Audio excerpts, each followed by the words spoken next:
Well, The Conners is back. It's season 5 already. Hard to believe that, but the first episode has premiered. It's called Double Honeymoon and Seeing Double. We're going to talk about it right now.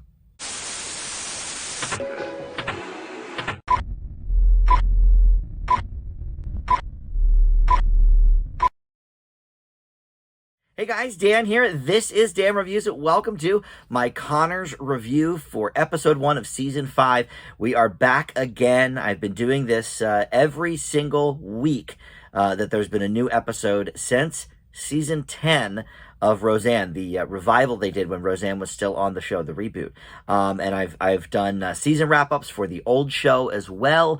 So there are a ton of Roseanne and the Conners reviews and videos on my channel. So if you are new to Dan Reviews It, welcome aboard. We do this every week that there's a new episode, and there's a ton of things to check out on my channel that aren't Conners related too. A lot of movie reviews. I do a weekly TV wrap-up with news and the latest in the programming world, new shows to talk about. TV programming is what I mean there. I don't know why I said it so awkwardly, but anyway, yeah, so it's hard to believe that we are in season 5 now of this show, but I was thinking today, now that we're 5 seasons in on the Conners, and Roseanne had 10 seasons between the 9 that originally aired and then the reboot. That means this show, I sort of, take it all as one entity. I know the record books, I'm sure, would say differently. They're 2 separate shows. But look, it's a continuation of the show. The same cast playing, the same characters. I think that's the same show. So if you look at it like that, 15 seasons is the second most ever for a live action sitcom. Now, of course, if you do cartoons, you've got Simpsons, Family Guy, South Park that have been on, longer than that. But in terms of a primetime sitcom, only It's Always Sunny in Philadelphia has more. Curb Your Enthusiasm, that's been on a long time. They've done 20 years, I think, but he takes big breaks, Larry David does. So I think they only have like 12 or 13 seasons. So 15 seasons is pretty awesome, and still potentially going strong here. One video I did do, if you missed it, in the Conners universe, and I'll link it below in the description, but when the news broke a few weeks ago that Michael Fishman would not be returning as DJ in the new season, I did a video talking about that, so I don't need to belabor that point, because you can go and watch that video if you're interested. But yeah, essentially, I'm all for that. He hasn't he's barely been on the show these last couple seasons anyway. He directs a few episodes, and I think he's very adept at that, but they didn't really even retain him for that. I don't know if he'll return for that or not, and they're not killing his character off. I believe, and they didn't talk about it in this first episode, but I believe they're going to have him just be with Gina, his wife, who has been deployed now for a few years. So, a chance for him to return at some point on, a limited basis. But that's all that he's been, doing on the show the last couple of years anyway. So, makes sense. But anyway, if you're interested in furthering my thoughts on that, you can watch that video. But anyway, let's talk about this first episode of the season, shall we? So, number 1, they have changed the intro, not just taken Michael Fishman's name out of the credits, but this is a whole new intro for this year, which makes sense because the kids are getting a lot older. And they did that in the original Roseanne. They changed it several times over the years. And a lot of it was to reflect not just the changing of the kids, but, look, Roseanne was getting a little plastic surgery in the face, and she was, dieting and all of this, so she looked different than she did previously as well. So, it was for everybody. But look, Mark is tall as a bean sprout now, so it makes sense we would want a bigger picture of him. And then also Jaden Ray, who plays DJ's child, Mary, who will still be on the program. She, is growing as well. So makes sense that we would have a new intro for that. One thing I didn't like about it, though, is that they cut the song. I don't know if they're going to do that in every episode or not, but they cut, 10 seconds or something out of the song, and it was kind of a clumsy edit, in my opinion, music-wise. But yeah, look, I get it. TV credits have been getting shorter and shorter since the late 90s, really. but it is sort of comfort food to hear that song. So I'm kind of bummed that they edited that a little bit. We'll see if it continues throughout the season. But also I like that they changed up the visual component of the theme song. All of the people are still listed as full-blown cast members. They still have not added on the Neville character or Katie Seagal, who plays his sister slash Dan's new wife. She wasn't in this episode. And look, Katie Seagal is always doing some projects, so who knows what she was doing this week. Or, if they just didn't have anything for her character to do, they just said she was on tour. So she has not been promoted to full-fledged cast member yet, but J.R. Ferguson's still, of course, in the credits, as we figured would happen. If you missed last season at all, I'll catch you up real quick. Dan and Louise got married, and then in the very last episode, two weddings, Jackie and Neville, and Darlene and Ben. And Jackie, we talked about this last year. We have sort of, in this current universe of the Connors, we've swept Fred under the rug. He does not exist in this world. Her son with him, Andy, does not exist in this world. So in the very first scene where the two couples are talking about going on their honeymoon together and splitting this cabin, there are a lot of jokes about how, we never thought Jackie would get married. We never thought this would happen, X, Y, and Z. And that comes back later on. In fact, it's really a thread throughout the episode. And I guess we'll talk about that part first, because the first part of the episode title is Double Honeymoon. So let's talk about the honeymoon. So the two of them, or the four of them, I guess, but the two couples get to this cabin and realize there really aren't two bedrooms. There are two areas. But one is a loft, an open loft, and the other one is just kind of a bed in the corner directly below said loft. So there's no real privacy here, and Jackie and Neville want to prove to Darlene that Jackie is an attractive, vibrant woman that can hold her own in the bedroom, etc., etc. And look, they made a couple of jokes about this.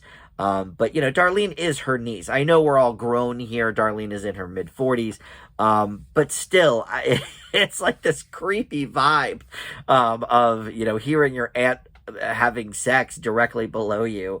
I think it's awkward enough that it's just another couple doing that down below you. But the fact that it is Darlene's aunt, I think, adds an extra sort of like ick and cringe factor into it. But I liked that. Because that is what this family is all about. And it comes back sort of at the end when they both the couples end up leaving the cabin. First Darlene and Ben, because they can't take the sex anymore down below them. And then eventually Jackie and Neville leave too. But she comes into the living room and sort of, gives Darlene some crap for her comments and saying, look, that really hurt my feelings. I've been putting up with those kind of jokes my whole life about being single, etc. So, okay, that was, a nice touching moment, because she has, she's always been the butt of Roseanne's jokes about being lonely and single, and Beverly, the mother, as well. So it makes sense. And I think that was kind of a nice moment. But at the same time, Darlene was like, look, this is what we do in this family. We rib each other, we joke about each other. So, that's sort of how that ended. And then, the seeing double portion. So the rest of the family, which is, Dan, Becky, and her daughter, Beverly Rose, who is now, I guess, 4 or so. And then Mark and Harris. Harris, at the beginning of the episode, states that she will not be moving into her mom's house. She wants to stay with Dan at that house, which is news to Dan. But it sort of sets Mark off and saying, you're always leaving. I thought you were going to be my sister here, finally, whatever. So when they get to their room at the water park, that's where the rest of the family went. He had seen this text from his ex-boyfriend, who we met last season, and he's with this other guy, and it's devastating him, so he wants to drink his pain away, and Harris is all about helping him do that safely. So, the two of them get so wasted that they overflow the bathtub and create a whole problem in the hotel. So Dan gets word of that and comes up and, what the heck's going on? And then he sees that they're drinking, Mark's puking, etc. So they all go home. So then they have to have a conversation with Darlene about hey, what were you guys thinking? What were you guys doing? But Darlene is so sort of touched that they bonded as a part of this that she decides not really to punish them. At first, she wants to take away the phone for 2 weeks and this and that. And they both sort of plead with her, well, how can you do that if Mark needs to prove to his ex that he's living the life and he needs to post things on social to indicate that. And to be honest, that's, look, that's a real deal problem that I think kids are facing in the 2020s here. The phone is everything. The phone apps and all that kind of stuff is your power because you're showing, at least, we think it is, right? Every year, I think we learn how awful social media really, really is as we sort of go down the rabbit hole. But in any event, I think that's a hard punishment for a kid, a couple of weeks with no social media contact whatsoever, especially if you're trying to sort of get one over on your ex there. So Darlene sort of relents on that and says, okay, well, you're still grounded, but okay, fine, you can have the phone and whatever. And Becky thought that was a real cop-out. She had overheard from the kitchen. And, they didn't touch on Becky's own alcoholism. We've done whole arcs about that over the last couple of seasons. And I actually was sort of pleased maybe that they didn't go that route because I think it would have been an easy choice to do that. When I was drinking X, Y, and Z. But it reminded me, honestly, of when Becky and her friend were drinking in, I want to say, season 2 of the original Roseanne. I mean, it was early. So I think it was season 2. And she was probably not much older than Mark. Mark now has got to be 15. I mean, that would have made him 10, I guess, or 11, I guess, because it was a mid-season show. 11 when the first season, the Roseanne revival. Oh, no, because that was really 6 years ago. Yeah, okay. So I guess that would have made him maybe 10 during that. He might be even older than that then. He might be 16 at this point. His voice has certainly changed from the last couple of years, so we know that. But, I guess maybe he is 15 or 16. So Becky actually might have been a little bit younger on the original Roseanne when she was drinking with her buddy. So now that was, supervised. Well, not supervised, I shouldn't say that, but it was at the Connor household, not, away in a hotel room somewhere where there's a mini bar and everything's expensive and there's, if something goes wrong, what are you going to do? Because their dad, their grandfather's right there. So, I don't know. Listen, there's obviously a ton of different thoughts and wisdom about letting your kids drink under your supervision and X, Y, and Z. Illegal, yes, but I think a lot of parents would prefer that over, letting their kids go to some random party. So I think the fact that Darlene saw that they were bonding, and for the first time really in a while, I guess we kind of go back and forth on that. Every season there's like 1 or 2 episodes where they bond. It's sort of like Bart and Lisa Simpson. Every so often there's like a touching moment. So I think she was, just so pleased to see that. But obviously, doesn't want Mark to continue drinking. And I think the good news for him in this is that, not only did he not get in much trouble, but he got violently ill the whole car ride home. I know for me, I didn't drink much when I was a kid, but I never got like vomit drunk until I was in my late 20s. And I've only done it twice in my whole life because it's so horrible.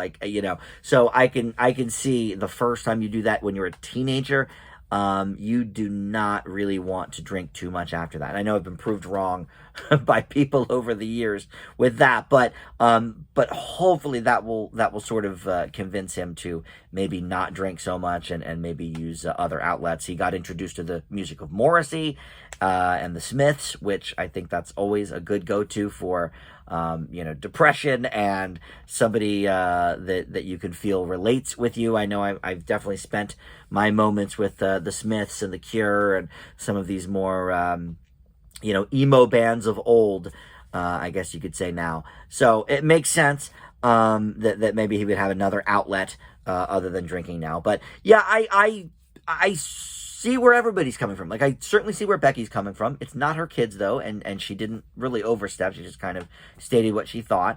Darlene, as a running theme in the Connors, has trouble figuring out how to handle her children when they get in trouble.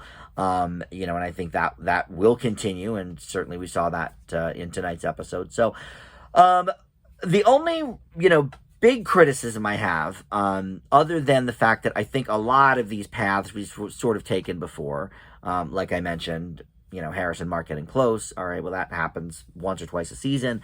Darlene being flabbergasted and not knowing how to handle it. That happens all the time too. But I would say one of my big negatives, and I think it's going to be one that lasts throughout this season and beyond, Beverly Rose is now of the age, and this happened a little bit last season on and off, but they're giving her lines to say and to sort of be, oh, look at this cute 4-year-old kid spewing these lines. To me, that always is a miss. I can't remember too many things where it's really worked. When I think of the sitcoms from my childhood, you had Rudy on The Cosby Show, but she was already on the show from the beginning and was already cute and old enough. She was like 6, I think, when the show started. So she gets a pass. But then, of course, later on in the run, they brought Raven Simone on. That didn't really work. Family Ties brought Brian Bonsall on. That didn't really work. So, we go sort of throughout the history here. I guess a later addition would be Modern Family. They brought in several kids over the years. They started with a few, but, by the end you had that kid Joe from Ed O'Neill and Sofia Vergara's character, and it was like, oh, this is so annoying, this kid.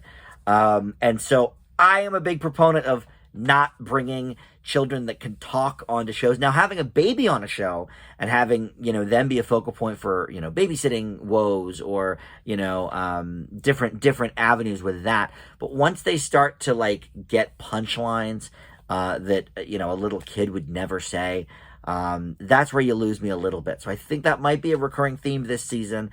We will find out. But overall, I enjoyed this as a starter episode to the season. I don't think it was groundbreaking in the respect that it was like setting things up for the rest of the season.